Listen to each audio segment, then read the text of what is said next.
Hello everyone and welcome to my mini lecture series.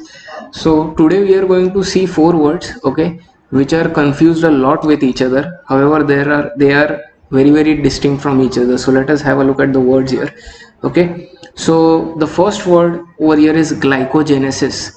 Okay. Now first of all, genesis means formation or creation. Okay. Whenever something new is formed, it is called as genesis.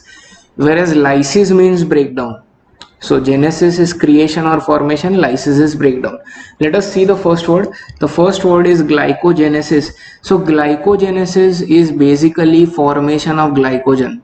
Okay, now what is glycogen?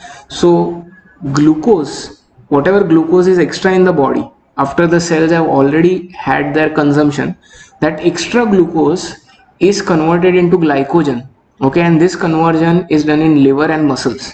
Okay, so that extra glucose is converted into glycogen and stored. So glycogen is a polysaccharide, glucose is a monosaccharide, and that glycogen is stored in the body, in the liver and muscles, and whenever it is required, then that glycogen can be used. Clear? So what is glycogenesis? Glycogenesis is basically storage of extra glucose in the form of glycogen. Is this clear? Now let us come to the next word which is there, gluconeogenesis. What is gluconeogenesis? So let us split the word up. Gluco is glucose, neo is new, and genesis is formation. So see, now what happens is, normally the glycogen which is formed, it is formed from glucose, correct? But what happens if a person stops eating carbohydrates totally?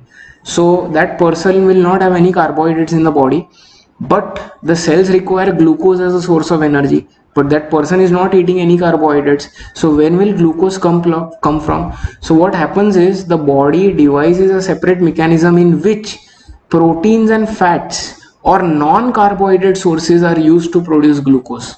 So formation of glucose from non-carbohydrate sources is called as gluconeogenesis. Neo is new. So actually glucose is always produced from carbohydrate only, but here carbohydrates is not present, and that is why the body has to produce glucose from new sources like lipids and proteins. Okay, so I will write down formation of glucose from non-carbohydrate sources. Is this clear? Simple. Let us come to the third word over here, glycolysis. Very simple. Glycolysis is breakdown of glucose in the cytoplasm of the cell.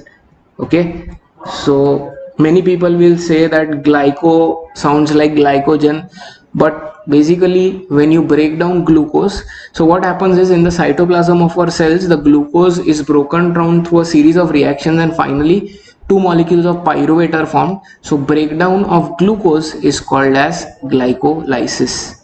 And last word is glycogenolysis, which is breakdown of glycogen.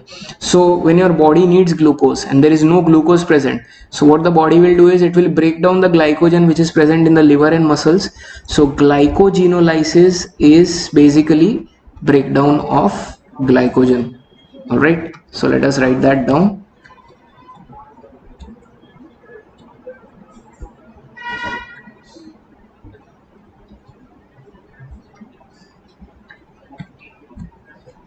Got it? So please, I hope all these four words are clear. Okay, many people confuse them a lot, and many of them have difficulty remembering and what all these words mean. So I hope it's clear, and that ends another one of our lectures of the mini series. Okay, thank you.